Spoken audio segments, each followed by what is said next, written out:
Welcome to the Career Nuggets podcast channel, hosted by Asma Randani. The show is all about career lessons from accomplished individuals, so listeners can avoid making the same mistakes in their career and learn from the best. Hari ini kita kedatangan Risti. Halo Risti. Hi, nice to meet you all. Halo, how are you? I'm great, actually. Just finished my morning workout today. And how about you? Oh, good. Berarti feeling really pumped, ya? I know, full of endorphins and dopamines, I think. Awesome. That's awesome. Tell us a bit more about your career and activitiesnya. Just give a bit of introduction about who you are and what you're passionate about gitu. Okay. Well, hi everyone. First of all, I'd like to thank Ajeng for having me here to share with you guys. For all of you yang mungkin belum pernah ketemu aku, pasti there's a lot of people here that haven't met me before. My name is Risti. I'm actually right now is the VP HR of one of the growing startup home and living company. Probably you know about them because we have you know about us because we are expanding to multiple cities in Indonesia. And before here, I've been working in a fashion retail company, one of the biggest one, actually the top one, MAP. And then before that, I started off my career as a recruitment consultant in Monroe Consulting Group, Indonesia. Apart from my career, I studied in University of Indonesia. I majored in business administration, taking the minor of marketing. Actually, I know it's kind of weird because I've been climbing on the career path of human resources instead of marketing, but maybe we can talk further about it later. And apart from work, actually my activities is working out, and then also I like to read books, especially about self-development, and also watch movies, and then basically having good talks with my friends as well. I think that's all from me. Nice. Thank you so much for the intro. I think one of the reasons kenapa gue juga bisa totally relate sama lo. Ingat nggak sih pertama kali kita ngedate? Yeah. Itu di Senopati kan ya? Di Senopati. Dari sore sampai malam gitu. Iya, dari sore sampai malam kayak lah. Kok ini ternyata lama banget ya kita sampai nggak sadar karena banyak banget yang diobrolin dan memang overlappingnya cukup banyak gitu. Dan Risti ini untuk teman-teman yang belum tahu, Risti ini adalah kalau dia nggak kerja dia working out. Jadi either work or workout. Yeah. So it's still work. Iya. We're still work. Nah itu mirip-mirip juga sama gue. Cuma mungkin Risti spektrumnya agak lebih deh. Enggak lah. You are pretty much the same with me. Oke. Nah boleh diceritain dikit nggak, Ti, buat teman-teman ini kayak how did you get into the role? Tadi kan cerita bahwa sebenarnya awalnya business administration, kuliah, terus habis itu ngambil marketing juga, terus tiba-tiba kenapa jadi recruitment consultant, terus kenapa ada di fashion retail company, dan sekarang kenapa ada di home and living? Itu gimana ceritanya? Oke. Memang saya anaknya petualang, ya kan? So actually sebenarnya kalau ditanya ya, Risti cita-citanya apa sih? Gitu. Kalau waktu kecil berubah-ubah, sempat jadi Power Ranger, sempat jadi dokter hewan, pokoknya apapun yang unik. Anaknya nggak mau mainstream dulu waktu kecil. Tapi as I grew up, actually I was I was exposed to a lot of pop culture infos, and I had a very, very deep interest in fashion and also in beauty. gitu. Ya padahal waktu kecil tuh tomboy banget sebenarnya gitu. Tapi growing up, I turned out pretty much someone yang into di beauty dan fashion gitu. So waktu kuliah juga sebenarnya tuh agak bingung maunya kuliah apa gitu ya, karena my dad was actually pretty strict about my education, and he was pretty agak kita nyebutnya cukup otoriter gitu untuk nentuin where did I go to school and everything gitu. Dan he practically gave me options only, beberapa specific option aja untuk kuliah. Yang pertama IT, business, atau hotel management, and all of it was simply because he was in those fields gitu, karena I'm the firstborn out of 5 girls, dan he wanted me to be his successor lah gitu.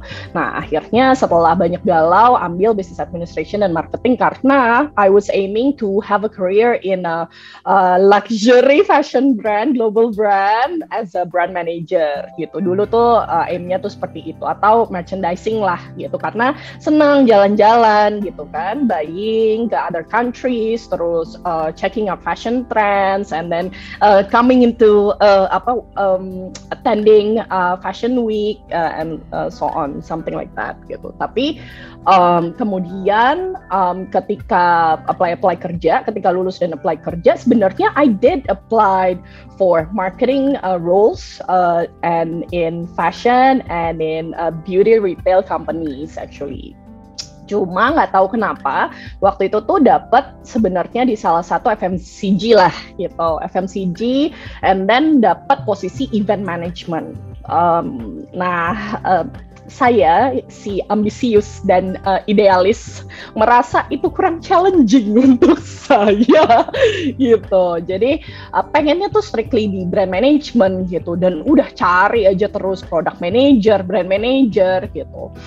Cuma nggak tahu kenapa udah hampir dapat gagal, sampai akhirnya one of my best friends itu approach me untuk you know what, kalau lo misalnya masih bingung mau kemana lagi, maksudnya other than what you want, mendingan join aja di kantor gue gitu, which is a recruitment consultant, because you can meet a lot of people yang bekerja di berbagai industri, a lot of roles, and mostly senior people, karena di recruitment consulting tempat where I worked was strictly only working on senior manager roles and above gitu. Jadi memang exposure-nya ke C-level, ke directors, heads, and pokoknya orang-orang yang sangat experience gitu. And for a 20-year-old girl who had just graduated from a university, I saw that opportunity as a very sexy opportunity to build connection and to open up my horizons gitu ya, as a kickstart of my career journey gitu at that time. And then ternyata waktu masuk di sana memang kan I handle clients yang mostly tuh FMCG, retail, retailnya juga mostly beauty and fashion retail, and then healthcare, logistics gitu, dan banyak sampai karena I really liked it, I was very passionate about it, banyak clients terutama luxury retail itu maunya tuh eksklusif gitu sama aku gitu at that time, and I closed roles lah, cukup banyak roles gitu at that time. Until one day, one of my candidates who worked in MAP waktu itu, sebenarnya beliau kandidat gitu, and she happened to be the HR director for the division that I worked, and then she offered me a job as an HR actually gitu, jadi HR retail operation atau junior HRBP at that time. Tapi si idealis ini menolak gitu. I told her that keluar dari Monroe, I was expecting to have a career in brand management in commercial gitu. And then she said, ya udah coba aja dulu deh ketemu sama our director. Nah ternyata waktu ketemu dan I told her about it gitu ya, about my aspiration, and then she said, okay, we might also have an opening for that, tapi because you haven't had any experience in retail, you gotta start from the bottom gitu. Dan actually I did a pretty extreme career move at that time after 2 years of becoming a recruitment consultant dengan income yang super besar untuk seseorang yang baru lulus gitu, karena it was a commission based, dan makin besar achievement kita, makin besar juga monthly income yang kita dapetin gitu. I took a very very high pay cut lah untuk ngejar mimpiku itu gitu, and aku mulai dari toko as a store manager, and then setelah beberapa lama ada opportunity lagi, tapi belum as a brand manager gitu, karena di brand yang I was working for, I started in Stradivarius at that time gitu as a store manager. Kemudian brand sebelah Bershka itu butuh HR, junior HR gitu. Nah, tadinya tuh ragu, cuma at that time my family, one of my closest family member at that time itu forced me to take the opportunity because he basically didn't like the lifestyle that I had when I was working in the store, karena itu kan shipping terus kayak berubah-ubah banget, harus super fleksibel gitu, sedangkan that's nggak bisa ditolerir lah sama my family member itu gitu. Akhirnya I took the opportunity and then move ke Bershka as HR gitu. Ya, dari situ sebenarnya juga mimpinya as a brand manager tuh belum hilang gitu. Belum hilangnya gimana, karena jadinya dan karena I was really into the field, the fashion and retail operation itu, jadi bukan bagian aku pun aku pelajarin gitu. Dan I was very lucky to have a partner. Biasanya kalau di tempatku dulu itu HR operations atau HRBP itu pasti akan partneran dengan senior brand manager gitu, the position that I want. Nah, aku partneran sama someone yang very senior, dan she was willing to share a lot of knowledge about the commercial and operation to me gitu, dan she was aware that I have the aspiration to be in commercial part, jadi dia banyak transfer knowledge lah ke aku. Jadi even tuh sometimes when she wasn't able to respond, atau misalnya she was on leave, she would trust me with some parts yang sebenarnya tuh partnya dia, tapi I can make decision gitu, karena dia merasa aku udah punya knowledge-nya gitu. Sampai akhirnya a few years of becoming the HRBP, aku dapet chance untuk brand manager, jadi brand manager ketika Bershka itu expanding gitu. Padahal kita udah punya satu brand manager, tapi ada slot untuk satu brand manager lagi, and then alhamdulillah sih akhirnya bisa ngerasain apa yang menjadi mimpiku gitu. Tapi berjalan 6 bulan, ya things happened, and then brand sebelah lagi yang lebih besar, actually Zara, itu membutuhkan senior HR gitu. Dan karena ya kondisi di dalam timnya itu pokoknya ada HR yang resign, terus ada HR yang senior maternity leave, sama yang dua tuh masih baru. Jadi they desperately need someone untuk support gitu. Karena kalau to find someone new itu pasti takes time kan gitu. Karena kita tuh sampai layer interviewnya tuh sampai ke principal di regional gitu. Jadi ya udah setelah ya ada drama sih waktu itu, kayak rasanya tuh nggak rela gitu kan. I finally had the chance, tapi kok gue ini ya apa namanya ditarik lagi gitu ke HR. Jadi kayak it seems like the universe is conspiring to take me back to HR field gitu. Padahal tuh nggak mau banget sebenarnya gitu. Ya udah akhirnya pindah gitu. Tapi dulu itu I was very young, and then kerja itu cukup ambi banget, nggak tahu waktu, sampai akhirnya I got sick gitulah gitu in my 4th year of service di sana gitu, jadinya nggak maksimal. And then I tried to find a new opportunity yang bisa fulfilling my career aspiration juga, tapi bisa bikin aku rebuild my lifestyle better gitu, dan akhirnya berjodoh dengan companyku yang sekarang, even though it's a challenge ya gitu, karena beda industri, home and living, terus it's a startup company. I mean the condition of the company back when I first joined dengan sekarang kita ekspansi gede-gedean ini, itu beda banget gitu. Jadi challenge-nya besar sebenarnya, dan role-nya sendiri, tanggung jawabnya jauh lebih besar dibanding sebelumnya. But I did it. I've been doing it dengan sangat happy gitu, karena ya tetap bisa membalancekan hidup itulah di situ. Jadi ya begitulah ceritanya, nggak singkat ya, ternyata ya panjang. Wow. Kalau misalnya kita bisa ngebahas tentang kayak 3 key takeaways atau 3 highlights dari perjalanan karir seorang Risti, apa sih mau dibagi? Oke.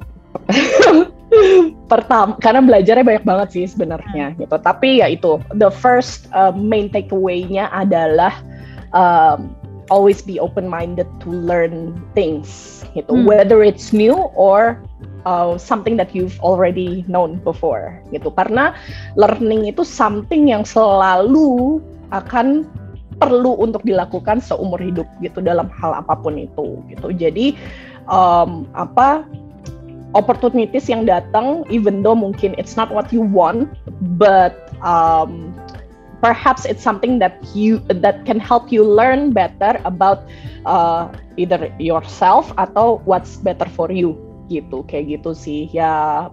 Seperti perjalanan karir aku gitu, maksudnya to come to think now, if I wasn't that open-minded gitu ya dari waktu muda gitu untuk embrace new opportunities, like what you said, I wouldn't be here now in my role in my early 30s gitu. Maksudnya maybe things will be different gitu, kayak gitu sih. Itu satu.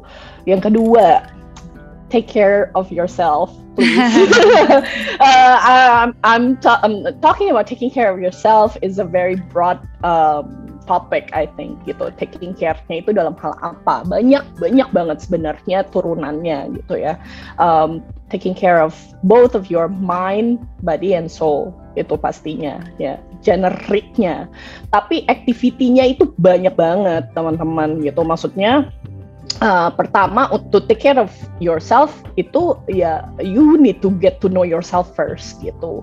You need to know what's important for you, what are your priorities, and who you are, what you want. And for sure, this thing, I call it like a self-discovery journey. Itu memang gak cepat gitu. It takes time, dan it might change in time gitu. Priorities yang mungkin Ajeng sekarang punya, itu mungkin it's not the priority that you thought would come into your mind like many years ago, right? Gitu.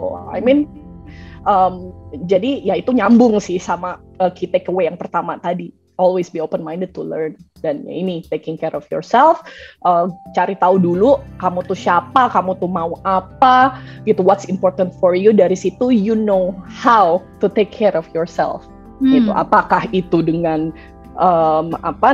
spend time with your family, apakah itu dengan banyak melakukan olahraga atau traveling or whatever it is gitu. Nah, itu once you know that, you will know what to do about it. Dan kemudian yang terakhir adalah dari saya ya, don't always be a people pleaser gitu. Maksudnya it's good to build relationships and to join your friends, to hang out, to always say yes to things or other people gitu ya. Mereka minta apa, your boss request apa, kapanpun dan segala macam. Maybe when I was young, I thought that it was the best thing to do gitu ya. Gitu. Tapi you know what? Gitu. Sometimes you just need to know when to rest, when to stop, when to say no gitu. Karena kalau you force yourself dengan pleasing other people, you will not be able to do those two other points yang tadi I shared with you gitu sih. Jadi these are the most important things sih sebenarnya sebelum ngelakuin yang lain-lain ya gitu. Gitu. Oke, what about your biggest mistake? Apa nih yang kesalahan terbesar yang pernah dilakukan? Kemudian bagaimana proses refleksinya dan pada akhirnya gimana itu merubah how you approach things? Okay. I've thought about this gitu. Actually sebenarnya making mistakes in your life itu kan diharuskan ya supaya tahu apa yang benernya gitu. Nah, the biggest mistake that I made was basically mostly I did things itu for others, pleasing people. Gitu. Maybe you heard my story, right? Gitu. Dari mulai milih kuliah, ngikutin apa yang bokap mau, gitu kan. Terus kerjaan, ngikutin aja semuanya, gitu. Tapi the biggest mistake was that in the process of becoming a people pleaser, I didn't take care of myself, gitu. Ketika aku ada di peak usia produktif dengan energi level yang super tinggi waktu back in my previous company itu, I really pushed myself to do work itu benar-benar ekstrim banget sih gitu. I'm talking about bukan overtime doang gitu, tapi I didn't rest well, I didn't have a good lifestyle gitu, and then I basically always make sure that people see me as a very competent, and I always done things right instead of like it's okay to make mistakes and so on gitu. Jadi pokoknya selalu berusaha terlihat untuk perfect sih untuk orang-orang gitu. What happened was like what I told you guys gitu. At the end of my fourth year, at the last year of my service in my previous company itu, I felt sick gitu. Dan sakitnya tuh nggak disangka-sangka sebenarnya. Selama ini tuh ya paling penyakit kalau orang yang overwork itu kan GERD terus ya, asam lambung. Tiap tahun masuk rumah sakit, setahun bisa 2 kali, 3 kali masuk rumah sakit. UGD mungkin hampir tiap bulan gitu kan. Sampai udah tahu gitu obatnya apa nih to treat myself gitu. Udah apal banget gitu. Dan itu parah sih gitu. I'm not proud of it gitu. Sampai akhirnya itu pun awalnya physical dan people said that your body is like an alarm to you that things are not going well for you or it's simply just not what you need gitu kan. Atau udah nggak kuat lagi nih gue gitu. I didn't listen to my body sampai akhirnya it affected my mental juga gitu ya. And it's real, it was real. Depression was real gitu. Padahal sebenarnya kalau dilihat-lihat at that time gitu ya, my life was okay gitu. I had a good career, I had a lot of friends gitu ya. My family, despite the ups and downs, ya fine-fine aja at that time gitu. Tapi jadinya I was very personal gitu loh.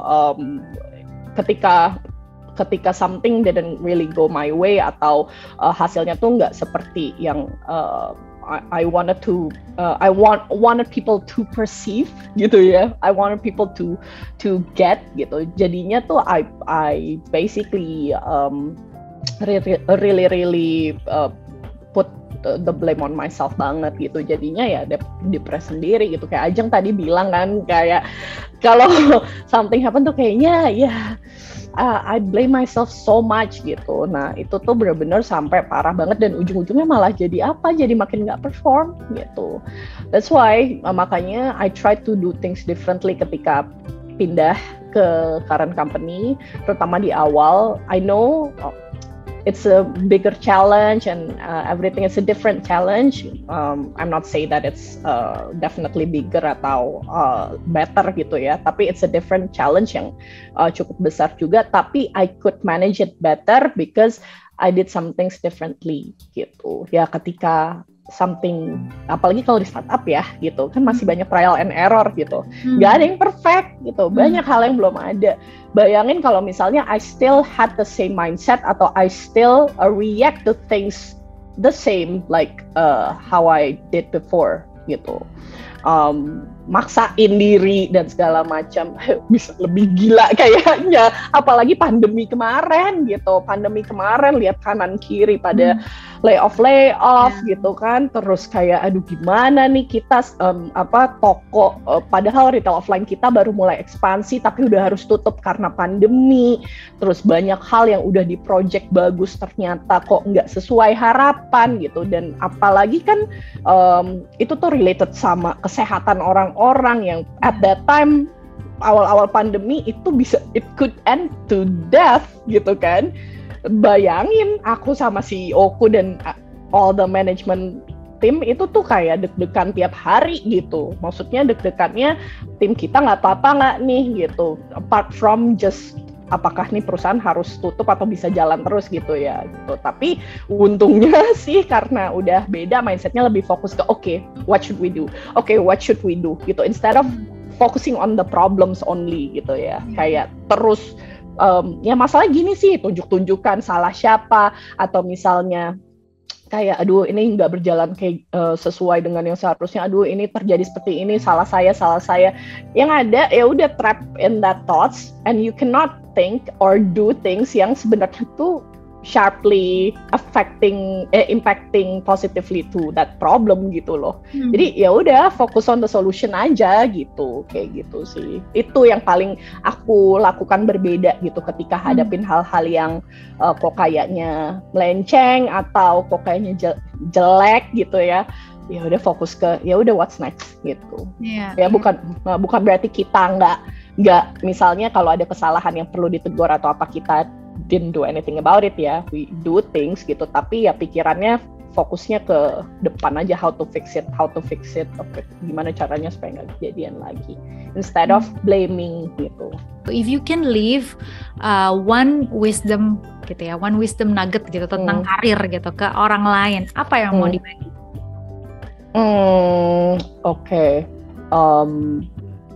Apa ya, one ya. Pokoknya ini sih, always think forward gitu ya. It's okay to look back, to see where you are now, apakah ada progress apa enggak gitu. Tapi look back bukan untuk kayak blaming yourself or just to membangga-banggakan apa yang terjadi di masa lalu aja gitu. Maksudnya look back only to learn forward gitu. Jadi karena the past is not something yang harus kita lupain totally juga gitu, tapi untuk dipelajari supaya gimana caranya kita bisa better and better terus gitu. Kayak gitu sih mungkin. Teman-teman, kalau misalnya sekarang lagi ada di situasi di mana agak overwhelming gitu kan, terus ngerasa kayak aduh ini kayaknya impossible to move on gitu, it's like too heavy dan segala macam, daripada ngerasa stuck terus, mendingan gimana? How would you suggest gitu ya, kalau orang misalnya nih, kadang-kadang kan orang bukannya mereka tidak mampu untuk berpikir, tapi pada saat tertentu gitu kan, mereka kayak ngelihat udah dead end gitu kan. Mereka tahu theoretically gue harus move on, tapi kok gue nggak ngelihat ada jalan gitu kan. Exercise apa yang harus mereka lakukan? Oke. I have a few sih, karena actually to be honest ya, I've been feeling I've had that kind of feeling itu not once lah in my career gitu. Tapi merasa baru sekarang benar-benar tahu what to do about it gitu setelah belajar bertahun-tahun ya. Pertama yang bisa dilakuin itu nulis ya gitu. Nulis pertama apa aja sih yang perlu ditulis, your situation now gitu. How you used to react atau what did you do about it in the past gitu. Udah pernah ngelakuin sesuatu tentang tentang situasi yang currently you feel stuck about atau belum gitu. Pokoknya dari situ and then baru nih rumusin lagi gitu. Kira-kira kalau sekarang nih dengan current situation, what do you think you should and able to do gitu. Tulis dulu itu ya. Kalau belum kepikiran, nggak apa-apa gitu, nggak apa-apa, pelan-pelan aja. Karena sebenarnya dengan lo nuangin itu ke tulisan gitu, kamu tuangin itu ke tulisan, itu kayak exercising your mind sih gitu sebenarnya gitu, dan mengeluarkan juga apa yang stuck di dada gitu sebenarnya, yang mungkin maybe we cannot really share to people atau apa. Tapi dengan nulis itu, dengan structuring that, your thoughts and the situation, it will help you, biarpun nggak langsung saat itu juga nanti, tapi ketika lo take a look at it again, mungkin akan ada some ideas yang keluar gitu. Tapi other than structuring your mind to get out of the idea from your head, other than that, fungsinya apa sih? To see your progress, to appreciate yourself more, to give credit to yourself more gitu. You will be surprised to see ketika you write down about those things gitu, and then you take a look at it again, you will be surprised on, oh ternyata I made progress ya on dealing with things gini-gini. Oke, at that time ternyata bisa ya lewatin itu. Oke, sekarang harusnya bisa ya gitu, dengan mungkin cara yang berbeda atau mungkin bisa coba cara yang sama kayak gitu sih.